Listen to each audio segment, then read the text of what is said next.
100 பேர் இருக்காங்க, அதில் சிம்மம் இருக்காங்க அப்படின்னா தனியாக தெரிவாங்க. அதாவது ஒரு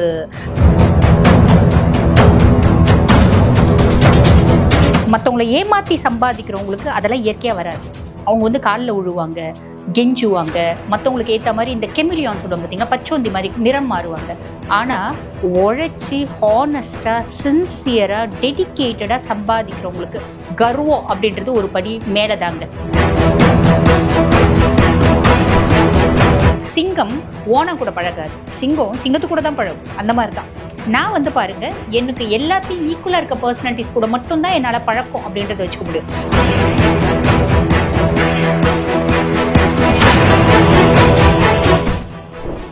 இவங்க லவ் பண்ணுறாங்க அப்படின்னு வச்சுக்கோங்களேன், பொண்ணு பார்க்குறாங்க, பொண்ணு எப்படி இருந்தால் இவங்களுக்கு பிடிக்கும் அப்படின்னா ஃபர்ஸ்ட் விஷயம் பொண்ணு நல்லா அழகாக இருக்கும். ஓகேங்களா, நல்லா அழகாக இருக்கணும். பொண்ணு வந்து பாருங்க, எனக்கு அப்படி இப்படி ரொம்ப கோழையாக இருக்குது பொண்ணாலே உங்களுக்கு பிடிக்காது. அதாவது பணிஞ்சி கோழையாக, ஓகேப்பா நீ சொன்ன செய்கிறேன்ப்பா, ஓகேப்பா அவள் ஐயோ அவள் அப்படி சொல்லிட்டாப்பா நான் அங்கே போக மாட்டேன்ப்பா, ஐயோ அங்கே 4 பசங்க இருக்காங்கப்பா நான் போக மாட்டேன்ப்பா, நான் வந்து தனியாக தான் இருப்பேன், எனக்கு பயமாக இருக்குது அப்படின்னு சொல்கிற பொண்ணுங்களெல்லாம் பிடிக்காது. 4 பேர் இருந்தாலும் 40 ஆம்பளை பசங்க இருந்தாலும் தைரியமாக முன்னாடி பொண்ணு போகுது பார்த்தீங்களா.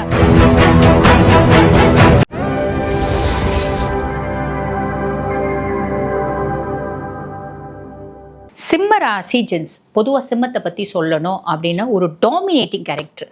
100 பேர் இருக்காங்க, அதில் சிம்மம் இருக்காங்க அப்படின்னா தனியாக தெரிவாங்க. அதாவது ஒரு தன்னை வந்து பார்த்தீங்கன்னா ஒரு என்ன சொல்கிறது, ஒரு தனிமைப்படுத்தி ஒரு மற்றவங்களுக்கு முன்னாடி அட்ராக்டிவாக காமிக்கக்கூடிய பர்சனாலிட்டிஸ் அப்படின்னா அது சிம்மம் அப்படின்னு சொல்லலாம். அட்ராக்டிவ்னா இங்கே அழகாக காமிக்கிறது இல்லை, ஒரு டாமினேட்டிங்காக, ஒரு ஆளுமையாக. மற்றவங்க முன்னாடி 100 பேர் இருந்தால் கூட நான் வந்து சுறுசுறுப்பாக இதை பண்ணு அதை பண்ணு, அப்படி போ எப்படி போ எப்படி அப்படின்லாம் சொல்லிகிட்டே இருப்பேன். அப்போ நான் வந்து பார்த்தா நான் வந்து சிம்மமாக இருப்பேங்க.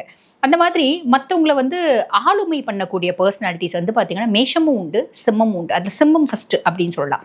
ஸோ 100 பேர் இருந்தாலும் தனிச்சு தெரியக்கூடியவங்க. எதனால்? அவங்களோட ஆட்டிடியூட், அவங்களோட பிஹேவியர்.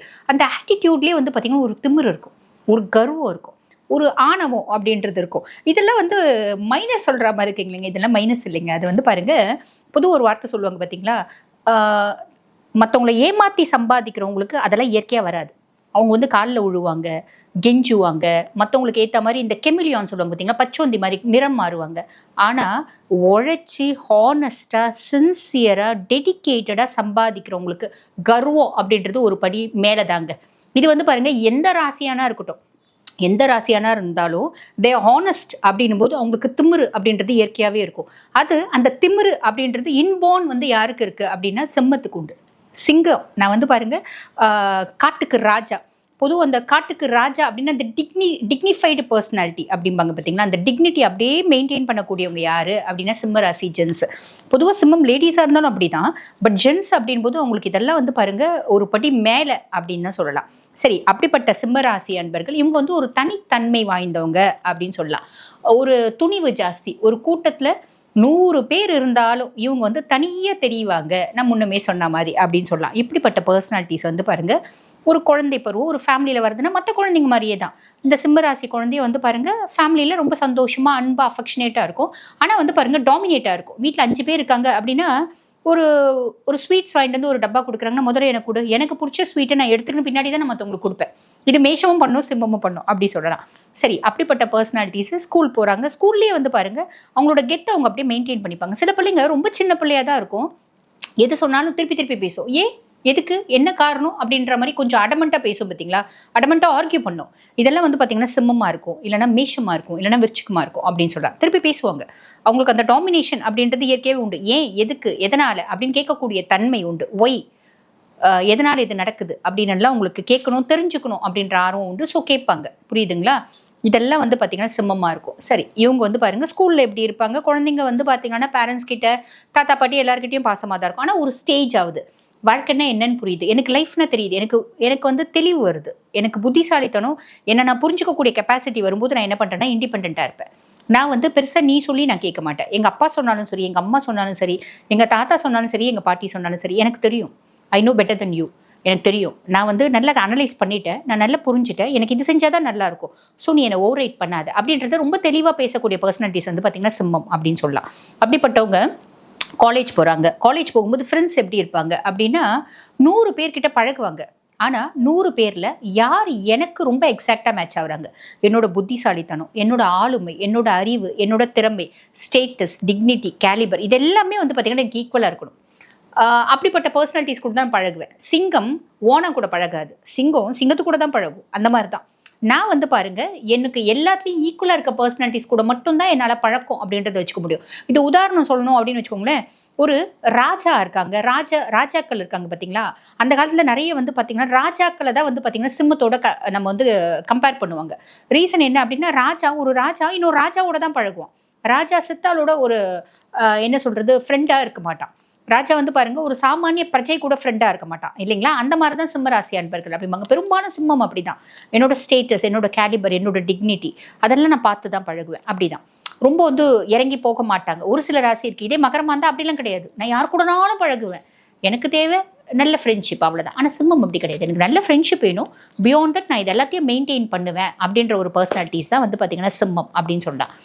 அதே மாதிரி பாருங்க, இவங்க லவ் பண்ணுறாங்க அப்படின்னு வச்சுக்கோங்களேன், பொண்ணை பார்க்குறாங்க, பொண்ணு எப்படி இருந்தால் இவங்களுக்கு பிடிக்கும் அப்படின்னா, ஃபர்ஸ்ட் விஷயம் பொண்ணு நல்லா அழகாக இருக்கணும்.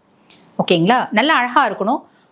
பொண்ணு வந்து பாருங்க, என்னங்க அப்படி இப்படி ரொம்ப கோழையாக இருக்க பொண்ணாலே உங்களுக்கு பிடிக்காது. அதாவது பணிஞ்சி கோழையா, ஓகேப்பா நீ சொன்ன செய்கிறேன்ப்பா, ஓகேப்பா அவ ஐயோ அவள் அப்படி சொல்லிட்டாப்பா நான் அங்கே போக மாட்டேன்ப்பா, ஐயோ அங்கே 4 பசங்க இருக்காங்கப்பா நான் போக மாட்டேன்ப்பா, நான் வந்து தனியாக தான் இருப்பேன், எனக்கு பயமாக இருக்குது அப்படின்னு சொல்கிற பொண்ணுங்களெல்லாம் பிடிக்காது. 4 பேர் இருந்தாலும் 40 ஆம்பளை பசங்க இருந்தாலும் தைரியமாக முன்னாடி பொண்ணு போகுது பார்த்தீங்களா, பொண்ணு போய் என்னடா பேசுறீங்க அப்படின்னு கேட்குது பார்த்தீங்களா, அந்த மாதிரி பொண்ணுங்களை தான் பிடிக்கும் இவங்களுக்கு. அதாவது பொண்ணுங்க கிட்ட ஆளுமை அப்படின்றது இவங்க எதிர்பார்ப்பாங்க, ஃபர்ஸ்ட் விஷயம். 2வது விஷயம், பொண்ணு அழகாக இருக்கணும், பொண்ணு நீட்டாக இருக்கணும், டீசெண்டாக ட்ரெஸ் பண்ணணும். கச்சா முச்சான் ட்ரெஸ் எல்லாம் பண்ணால் எனக்கு பிடிக்காது. ட்ரெஸ்ஸில் வந்து பாருங்கள் டீசென்சி அப்படின்றது. பொண்ணு சுடிதார் போட்டுக்கிட்டோம், இல்லை ஜீன்ஸ் போட்டுக்கிட்டோம், இல்லைனா வந்து சாரீ கட்டியிருக்கட்டும், அது எது போட்டிருந்தாலும் டீசெண்டாக ப்ளசண்ட்டாக போடணும். இது வந்து பிடிக்கும். ஓகேங்களா. அதுக்கடுத்து இதெல்லாம் பிடிக்குது, பொண்ணுனோட ஒரு தைரியம் பிடிக்குது, பொண்ணுனோட ஒரு தன்னம்பிக்கை பிடிக்குது, பொண்ணுனோட அழகு பிடிக்குது, பொண்ணுனோட ட்ரெஸ்ஸு பிடிக்குது, பொண்ணுனோட ஃபேமிலி பார்ப்பாங்க. பொண்ணுனோட ஃபேமிலி நம்மளுக்கு ஏற்ற மாதிரி இருக்கா. ரொம்ப வந்து பாருங்க, ரொம்ப கச்சாமுச்சான்னு இருக்க ஃபேமிலி பொண்ணெல்லாம் அந்த பொண்ணு எவ்வளோ நல்லா இருந்தாலும் நான் லவ் பண்ண மாட்டேன். புரியுதுங்களா. இங்கே தான் அவங்களோட கால்குலேஷன். அப்போ பொண்ணு ஒரு ஃபேமிலி நல்லா இருக்கா, ஒரு நல்ல ஃபேமிலி ஸ்டேட்டஸ் இருக்கா. ஃபேமிலி ஸ்டேட்டஸ்ன்ற ஆஸ்பெக்ட்ல இங்கே வசதியை மட்டுமே நம்ம எக்ஸ்பெக்ட் பண்ண முடியாது. ஒரு சவுண்ட் ஃபேமிலி ஸ்டேட்டஸ் இருக்கா, நல்ல ஒரு குடும்பமாக இருக்கா, ஒரு கச்சாமுச்சான்னு இல்லை. சமுதாயத்தில் வந்து பாருங்க, ஒரு மதிப்பில்லாத குடும்பமாக இருந்தால் சிம்மத்துக்கு பிடிக்காது.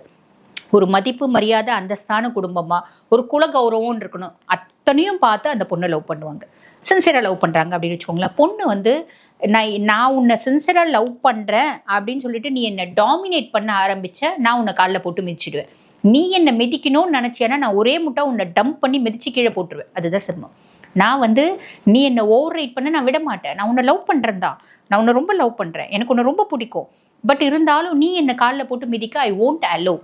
நான் மிரர் இமேஜ். நீ என்ன பாசமாக பார்த்தீங்கன்னா நான் உன்னை பாசமாக பார்ப்பேன், நீ என்ன கோவமாக பார்த்தீங்கன்னா நான் உன்னை கோவமாக பார்ப்பேன், நீ என்னை திட்டினா நான் 2 மடங்கு உன்னை திட்டுவேன், நான் அடங்கி போக மாட்டேன். இது சிம்மத்துக்கு உண்டு.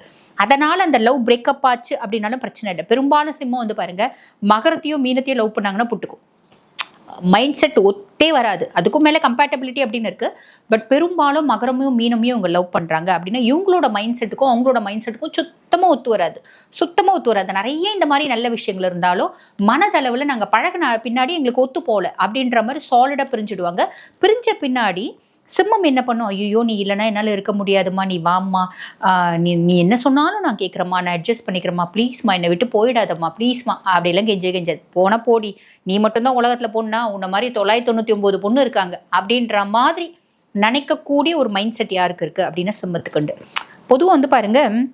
பொதுவாக வந்து இந்த சிம்மராசி அன்பர்களை நம்ம ரொம்ப சாதாரணமாக எடை போடவே முடியாது. எவ்வளோ வந்தாலும் தாங்குவேன் அப்படின்ற பர்சனாலிட்டிஸில் இவங்களும் ஒன்று. பொதுவாக ஒரு வார்த்தை சொல்லுவாங்க பார்த்தீங்களா, தங்கத்தை தான் வந்து உரசி பார்ப்பாங்க, தகரத்தை நம்ம கொடுத்தா உரசி பார்க்குறாங்களா. அந்த மாதிரி சிம்மராசி அன்பர்கள் நீங்கள் எவ்வளோ வேணா உரசுங்க, நாங்கள் தங்கம் தான் அப்படின்றத அப்பப்போ ப்ரூஃப் பண்ணிகிட்டே இருப்பாங்க. எனக்கு உன்னை ரொம்ப பிடிச்சிருக்கு, உன்னை ரொம்ப லவ் பண்ணுறேன் அப்படின்னு என்னை ஓவர் ரைட் பண்ணணும் அப்படின்னா உங்ககிட்ட மிதியடி வாங்கி அடி வாங்கி உங்ககிட்ட வந்து அசிங்கப்பட்டு அவமானப்பட்டு வாழக்கூடிய பர்சனாலிட்டி நான் கிடையாது. வேணுமா இரு, இப்படியெல்லாம் வாழ்ந்தால் மட்டும்தான் என் கூட வாழணும், இல்லையா அட்ஜஸ்ட் பண்ணி இருக்க முடியலையே போய் தொலை அப்படின்றத சாலிடாக சொல்லுவாங்க. இது லவ் பண்ணும்போதே. அப்படி மிஞ்சி லவ் பண்ணும்போது அந்த பொண்ணு ரொம்ப ப்ளசண்ட்டாகவே இருக்க, கல்யாணம் பண்ணிக்கிறாங்க, அதுக்கப்புறம் பொண்ணு டாமினேட் பண்ண ஆரம்பிக்குது அப்படின்னாலும் இதே கதை தான். அப்புறம் வந்து பாருங்க, நான் வந்து உனக்கு உனக்கு என்னென்னலாம் தேவை அத்தனையும் நான் செஞ்சு கொடுத்துருவேன். சிம்மம் வந்து பாருங்க, ஒய்ஃபை நல்லா பார்த்துக்கோங்க, நல்லா பாசமாக பார்த்துக்கோங்க, குழந்தைங்கள நல்லா பாசமாக பார்த்துக்கோங்க. ஒய்ஃபை பற்றி வெளியே பெருமையாக பேசுவாங்க. ஒய்ஃப்க்கு பெருமையாக பேசக்கூடிய இருக்க ஒய்ஃபை தான் அவங்க லவ் பண்ணியே கல்யாணம் பண்ணிப்பாங்க. அப்படி அவங்க அரேஞ்ச் மேரேஜாக இருந்தாலும் ஒய்ஃப் கிட்ட ஏதாவது ப்ளஸ் இருக்கும் பார்த்தீங்கன்னா, அந்த ப்ளஸ்ஸை வந்து ரொம்ப பெருமையாக வெளியே பேசுவாங்க. ஆனால் ஒய்ஃப் கிட்ட மைனஸ்னா ஒய்ஃப்ன்ற பேச்சே வெளியே எடுக்க மாட்டாங்க. குழந்தைங்க கிட்ட மைனஸ்னா குழந்தைங்கன்ற பேச்சே வெளியே எடுக்க மாட்டாங்க. எப்பயுமே எனக்கு என்னோட மரியாதை, என்னோட ஸ்டேட்டஸ், என்னோட கேலிபர், என்னோட சொல்வாக்கு செல்வாக்கு முக்கியம் அப்படின்னு நினைக்கக்கூடிய பர்சனாலிட்டிஸ். பிள்ளைங்க நம்ம கைக்குள்ளே இருக்கணும், ஒய்ஃப் நம்ம கைக்குள்ளே இருக்கணும். என் தலைமையில ஏறி நீ உட்காந்து மிளகா அரைக்கிற அப்படின்னா நீ எனக்கு வேணாம் அப்படின்றத சாலிடாக முடிவு பண்ணுவாங்க. அட்ஜஸ்ட் பண்ணி ரொம்ப நாள் பொறுத்து அப்படியே இந்த பொறுத்து குடும்பத்துக்காக கௌரவத்துக்காக அப்படின்னு வாழக்கூடிய பர்சனாலிட்டி சிம்மம் கிடையாது அப்படின்றது தெளிவாக ஞாபகம் வச்சுக்கணும். குறை சொன்னால் பிடிக்காது. என்கிட்ட நீ குறை கண்டுபிடிக்கிற அப்படின்னா உன்னை விட எனக்கு அதாவது எதிரி வேற யாருமே இல்லை, உன் பேரை சொன்னாலே எனக்கு பிடிக்காது அப்படின்ற ஒரு மைண்ட் செட் ஆகிடும். ஷார்ட் டெம்பர்ட் அப்படின்னு சொல்லலாம். அதே மாதிரி பார்த்தீங்கன்னா அவமானத்தை தாங்க மாட்டாங்க. யாராவது அவமானப்படுத்திட்டாங்க, அசிங்கப்படுத்திட்டாங்கன்னா அவங்க கடைசி வரைக்கும் அவங்கள வந்து பார்த்தீங்கன்னா மறக்கவே மாட்டாங்க. உன்னை வந்து நான் மறக்கிறேன் ஆனால் மன்னிக்கவே மாட்டேன் அப்படின்றது சிம்மத்துக்கு இயற்கையாகவே ஒரு குணங்க. நான் உன்னை லைஃப் லாங் வந்து பார்த்தீங்கன்னா மன்னிக்கவே மாட்டேன், உன்னை பற்றி யோசிக்காமல் இருப்பேன். ஆனால் எப்போ உன் மூஞ்சி ஞாபகம் வந்தாலும் நீ எனக்கு பண்ண அவமானம், நீ எனக்கு பண்ண துரோகத்தை நான் மறக்க மாட்டேன். விட்டு கொடுத்து போகிறது அப்படின்றது நான் செய்ய மாட்டேன். இதுதான் வந்து பார்த்தீங்கன்னா சிம்மம். ஃபேமிலி கலாச்சாரத்தை ஃபாலோ பண்ணுவாங்க. பெரும்பாலும் வந்து பார்த்தீங்கன்னா அவ்வளோ சீக்கிரம் வந்து யாரையுமே நம்ப மாட்டாங்க. இதுதான் சிம்மம் அப்படின்னு சொல்லலாம். எங்களோட மைனஸ் என்ன அப்படின்னா ஈகோ. தலை குனிஞ்சு போக மாட்டேன். என்னை டாமினேட் பண்ணால் எனக்கு பிடிக்காது. நான் வேணா மற்றவங்களை டாமினேட் பண்ணா, நீ என்ன டாமினேட் பண்ணக்கூடாது. எனக்கு ஒரு நியாயம், மற்றவங்களுக்கு ஒரு நியாயம். புரியுதுங்களா? நான் உண்மையில உண்மையான அஃபெக்ஷனாக இருக்கேன், உண்மையான வந்து பார்த்தீங்கன்னா பாசமாக இருக்கேன், உனக்கு எல்லாமே செய்கிறேன். அப்புறம் என்ன நீயே என்னை டாமினேட் பண்ணணும்னு நினைக்கிற, இல்லை என்ன நியாயம் இருக்குது அப்படின்னு கேட்பாங்க. இல்லை நீ என் மேலே பாசமாக இருக்கணும், நீ என்னை உருகி லவ் பண்ணணும். இப்போ ஒரு கடகம் கல்யாணம் பண்ணிக்கிறாங்க, கடகம் ஒய்ஃப்னு வச்சுக்கோங்களேன், நீ என் மேலே பாசமாக இருக்கணும், சாப்பிட்டியான்னு கேட்கணும், எனக்கு வந்து என் மேலே ரொம்ப ரொமான்டிக்காக இருக்கணும், பாசமாக இருக்கணும், லவ்வபுளாக இருக்கணும், இப்படின்லாம் கடகம் ரிஷபம்லாம் எக்ஸ்பெக்ட் பண்ணும். உனக்கு எல்லாமே செஞ்சிடுறேன், ஒய்ஃப்னு எல்லா அங்கீகாரமும் கொடுக்குறேன், எல்லாமே பண்ணுறேன், இன்னும் உன்னை வந்து சாப்பிட்டியான்னு வேலை கேட்டுட்டு இருப்பாங்களா அப்படின்றது இவங்க யோசிப்பாங்க. அதாவது சிம்மம் எப்பயுமே புத்தி சொல்கிற பேச்சை கேட்கும். இந்த கடகம் ரிஷபம்லாம் மனசு சொல்கிற பேச்சை கேட்கும். இந்த மகரம் மீனம்லாம் போனால் சாலிடாக ஒத்தே வராது, எந்த ஆங்கிலையும் உங்களுக்கு ஒத்து வராது அப்படின்னு சொல்லலாம். சரி, அதே மாதிரி பாருங்க, நான் மற்றவங்களுக்காக தலை குனிஞ்சு என்னோட வந்து பார்த்தீங்கன்னா எக்காரணத்தை கொண்டு மற்றவங்க கிட்ட நடிக்க மாட்டேன், தலை குனிய மாட்டேன். என்ன ஒரு சூழ்நிலையாக இருந்தாலும் நான் ஓகேங்க, நீங்கள் சொன்னால் சரிங்க அப்படின்ற வார்த்தை என் வாயிலேருந்து வரவே வராது. If I am right means I am right, if I am not right also I won't accept that I am not right. அதுதான் வந்து பார்த்தீங்கன்னா சிம்மம் அப்படின்னு சொல்லலாம். நான் சொன்னது தான், அவ்வளோதான். இதெல்லாம் வந்து பாருங்கள் சிம்மத்தினோட ஒரு சின்ன மைனஸ், பெரிய மைனஸ் அப்படின்னு சொல்கிறதுக்குல இதெல்லாம் வந்து பாருங்கள் இந்த மாதிரி ஒரு ஆளுமையான குணம். ஆண்மகன் அப்படின்னாலே ஒரு ஆளுமையான குணம் அப்படின்றது இருக்கணும் தானே. ஸோ அந்த ஒரு ஜென் அப்படின்னா எப்படி இருக்கணும் சிம்மத்தை பார்த்து தெரிஞ்சுக்கலாம் அப்படி தான் சொல்லணும். இதெல்லாம் வந்து பார்த்தீங்கன்னா ஒரு அட்மைரிங்கான ஒரு கேரக்டர் அப்படின்னு தான் சொல்லுவோம் என்னை பொறுத்த வரைக்கும். மற்றவங்க எப்படி நினைக்கிறாங்க அப்படி தெரியல. சிம்மம் நம்ம வந்து பார்த்தீங்கன்னா ஒரு அட்மையர் பண்ணக்கூடிய பர்சனாலிட்டிஸ் அப்படின்னு தான் சொல்லணும். சரி, இவங்களுக்கு ஹெல்த் இஷ்யூஸ் ஏதாவது வருமா அப்படின்னா கண்கள் சார்ந்த பிரச்சனைகள், தலைவலி, இருதயம் சார்ந்த பிரச்சனைகள், ஹீட் ரிலேட்டட் டிசார்டர்ஸ் இதெல்லாம் வரதுக்கு வாய்ப்பு உண்டுங்க. இவங்களுக்கு ஃபேவரான ஒரு திசை என்ன அப்படின்னா ஈஸ்ட், கிழக்கு இவங்களுக்கு ரொம்ப ஃபேவரான லக்கியான திசை அப்படின்னு சொல்லலாம். அதே மாதிரி உங்களுக்கு ஃபேவரான கலர் என்ன அப்படின்னா லைட் வந்து பார்த்தீங்கன்னா yellow, light orange, light red, நல்ல டார்க் ஆரஞ்சு, டார்க் ரெட், இதெல்லாம் கூட ஃபேவரான கலர்ஸு. ஆனால் அந்த கலரில் சொக்கா போட முடியாது இல்லைங்களா. ஸோ மைல்டாக அந்த மாதிரி ஷர்ட் போடுறது இவங்களுக்கு நல்லது அப்படின்னு சொல்லலாம். ஆக மொத்தம் சிம்மத்தை வந்து ஏதாவது நம்ம வந்து அட்வைஸ் பண்ணணுமா அப்படின்னு கேட்டால் பெருசாக அட்வைஸ் பண்ண வேண்டிய அவசியம் இல்லை. சில நேரங்களில் ஓகே நம்ம சும்மானா ஓகே நீ சொன்ன ஓகே அப்படின்னு விட்டு கொடுத்துட்டு போயிடலாம். அது அவங்களால முடியாது. அது வந்து பாருங்க நிறைய நேரத்தில் அது ஃபேமிலியில் ஒரு காம்ப்ளிகேஷனை ஏற்படுத்தும். அதே மாதிரி பாருங்க, நீ என்ன சொன்னாலும் நான் வந்து பெட்டராக உன்னை விட நினைக்கிறேன், I am more better then you அப்படின்ற ஒரு மைண்ட் செட்டை சில நேரங்களில் மாற்றிக்கலாம். இது வந்து ஃபேமிலியில் வந்து பார்த்திங்கன்னா ஒரு பாசிட்டிவிட்டியை ஏற்படுத்தும் அப்படின்னு சொல்லலாம். சிம்மம் மாற்றிக்கிறதுக்கு ஒன்றும் இல்லை. அட்மையர் பண்ணக்கூடியது அப்படின்றது ஏகப்பட்ட கேரக்டர்ஸ் இருக்குது. ஆல்மோஸ்ட் எல்லா கேரக்டர்ஸுமே சிம்மத்துக்கு வந்து பார்த்திங்கன்னா அட்மைரபிள் அப்படின்னு தான் சொல்லணும். வாழ்த்துக்கள்.